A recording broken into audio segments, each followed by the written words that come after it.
Le Guinéen des Guinéens, Barabo Kaibu, no Kaibuma, Kaibutiki Fajira. Alaho Natanga, Alaho Yalan, Alaho Simanu Yalan Yifimuma. Autant fitine Narangoro, qui dit Sempane, Yifure, Alibala Fure, Alagara Tanga Umbe, Nkila Amadou Mana Baraka. Nous avons fait Wonga Umura sensibiliser. La Guinée Tongo Nane Biring. Alabe Annabe Naranu di vidéo Masoto. Enato. Fofana. Aura à transférer. Villa Soirema. N'a Oula Kui. Le Nangafi Roro. Vaccination Naram Falariki. Foteta Birimbaratundama. Dunia accidentaux Birimbaratundama. Woyinan Kolo la Guinée Barafin di poubelle là. Poubelle de Rodera. Conakry. Quel fait Conakry atte dit ton nani birinna. Wom biringa wom belgaso wom boureye la vaccination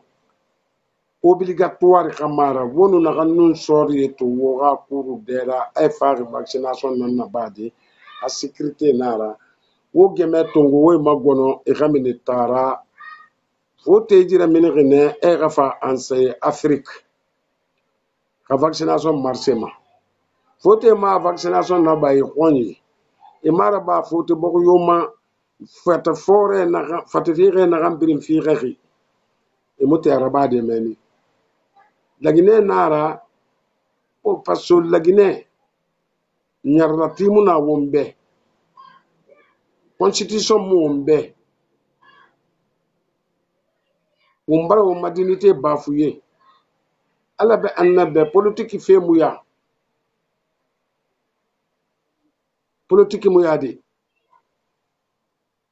khamri muyra kanta yetara kanta la Guinée di ala be annabe be kanaga me afan wombe kanaga ma me na fan wombe kena na fa matina wonga na calculer de serina ya serimu sotowi abara dunia birin konto fili et vaccination na meni fene a vaccination obligatoire mais na fala ma voter mo na fala de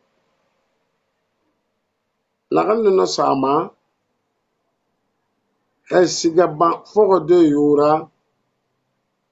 la Guinée di chef de quartier yo abelaka soji bomma aga jama kali gafa e gafa mi vacciné dictateur na kanjira o ay vidéo parapasser muna to sinde e ga vaccination mi ramini inu sori kana gam aga kesi do godé na gande amiri gafa e vacciné wo gemenu kile to wo ma bombo ramini tara wo ma gono sori num finkara hala bula kori amulala ma tide migira wa keri hawo ga hafe kana amulala ma migibunde abu portant vaccination ma wona gatintinan la Guinée di ala be annabenga num babay num madie num unje num tara ye wo kana garde mugube won fana fenan ko mayki kombanya ina ramu findi dunia birin kun fenan ya jimu findi mange sanji girera jimu findi politique girera jimu findi ala taala na ka politique rafari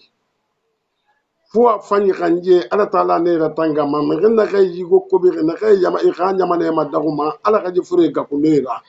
ibulisa na kay na won tagi ala ka jifure ga dantene be ala balawo ala taala na da awonda akore wala ka solo fere da abok wala ka solo fere da ayenun tenu adama di akuje bir nafala aso woni nomun lugun koy mulugun yanje mulugun ala ka je khanje ala ka jaw ka gakuma mikira ala ka gakunam firawon na bonjera ala be annabe nagal lay barkira nagal lay bonyera ila rafa fala ala taala na da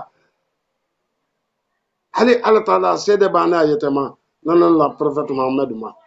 sallallahu alaihi wasallam ala ka kisili nema na be nago wo be ji vaccination obligatoire mi na ka tinde lagine kay na fala mane fala ko na fala so so ko mu bersa ko me ma na fala ma manin ko kana kan fata finkari tongo de ga population bon awa finkari tongo go e ga korola virus bon donc mi ga kolon kamenera police sandra mo yara mine eta masor na mina ga dogo kan virus to lagine be ni bum mane maide mi virus na kan faari ana to bum mane won ga tongo ndiana ma kana bon fere lum na gambe e bara finde kamera kera ala taala na ga ga foye so woni awon ga bendum adama di ga ne kere afrika na ni no ni nan tongo mu ni na kan sa e ga mange aka sabati ka kame na kan na ger na kan yiki ji kombati e ga nyo ga bogima na kan na nyo mu ga bogima mo bar la ra inon di nara kamenera i seri da mini i mi re dandan e nyamane portese vaccination obligatoire muna nakan fa awo dandam fene sensibilisation yo mula mama nakan fa vaccination obligatoire bena ga siga mene mi na konakri na ga droit na ga vacciner tétanos na konakri na ga droit na ga vacciner wombire wombore kulun wotondi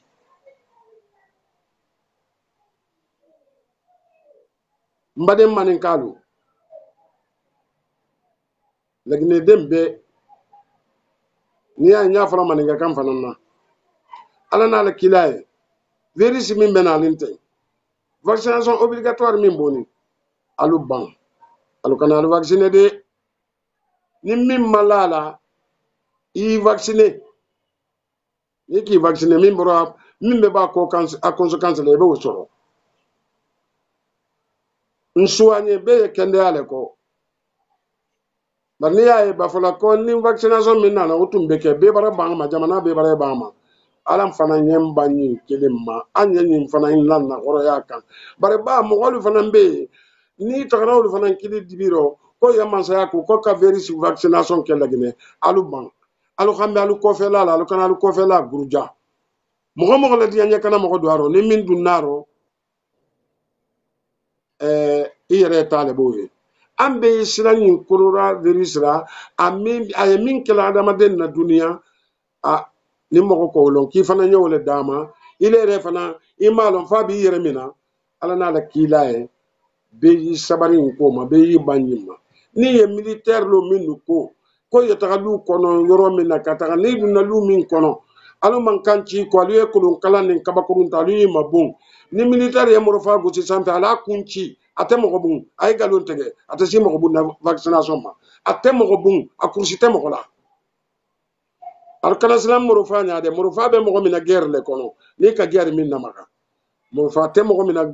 na ma kella gine grève ye kam holu mabun bara wo il a raison kan bar ko vaccination de le kende ani dun na lu kono alu kolon kalanta alu bi ma gosi ki faga obligatoire te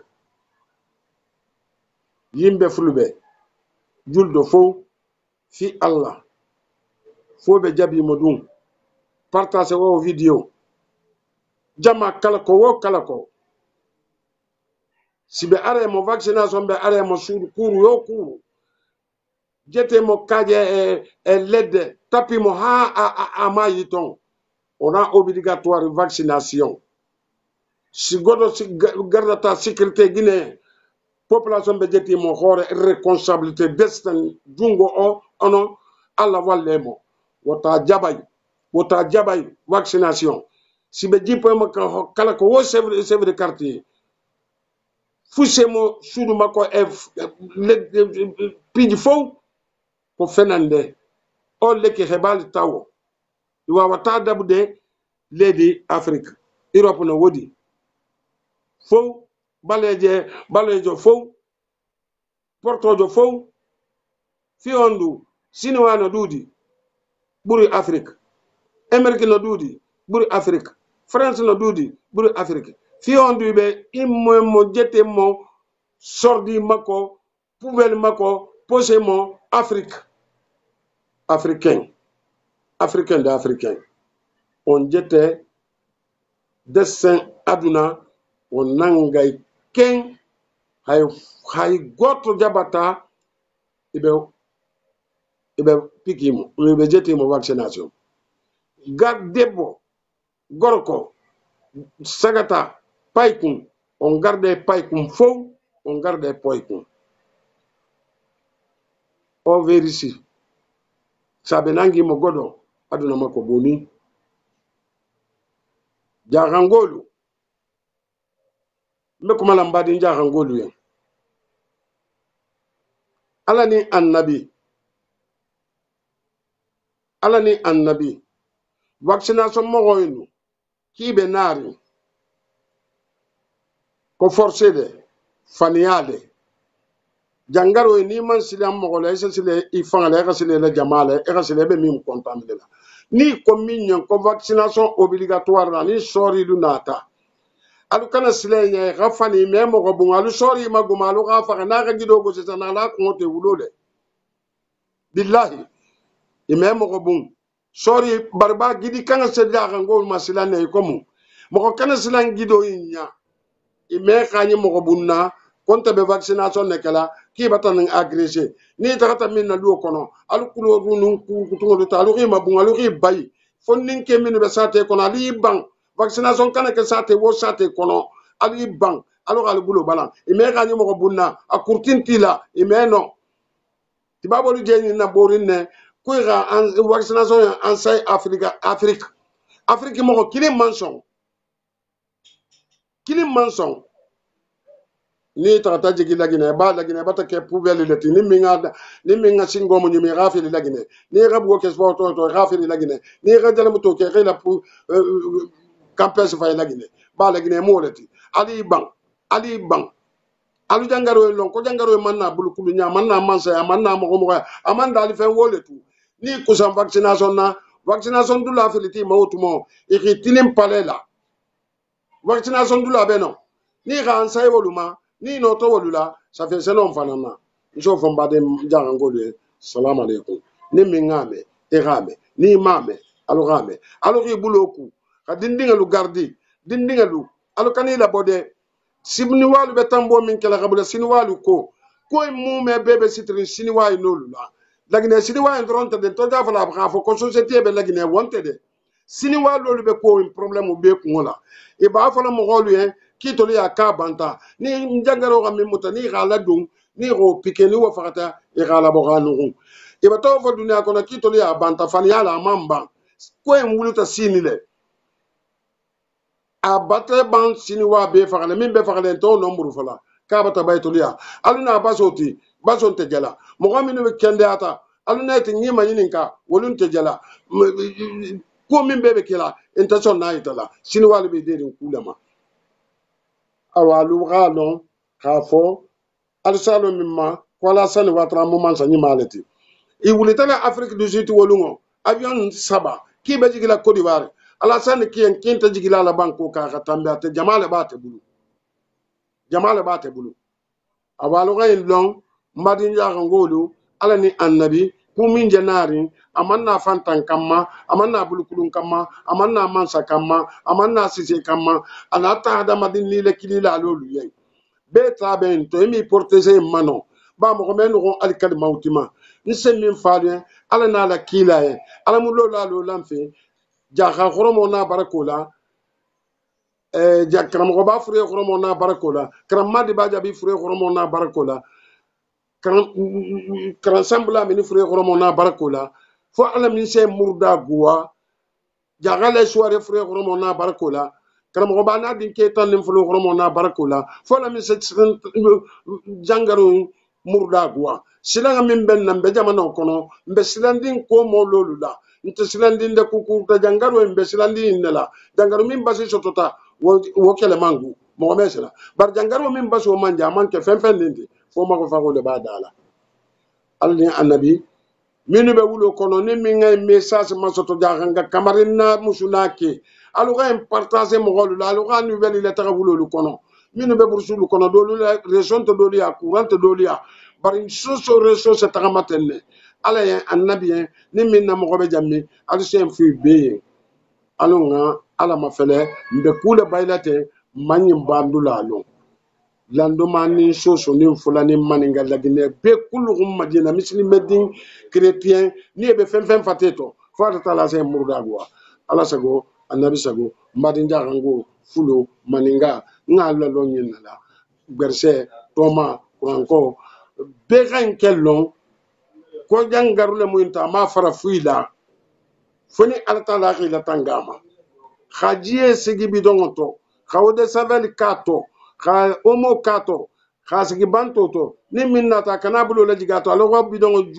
bogo temo sogo dugu mala sogo kha pointi dungato ni nata kha julo siti pointi na ni nata kha julo ika pointi saba iki bulo lo ika ku jani kha dula bungola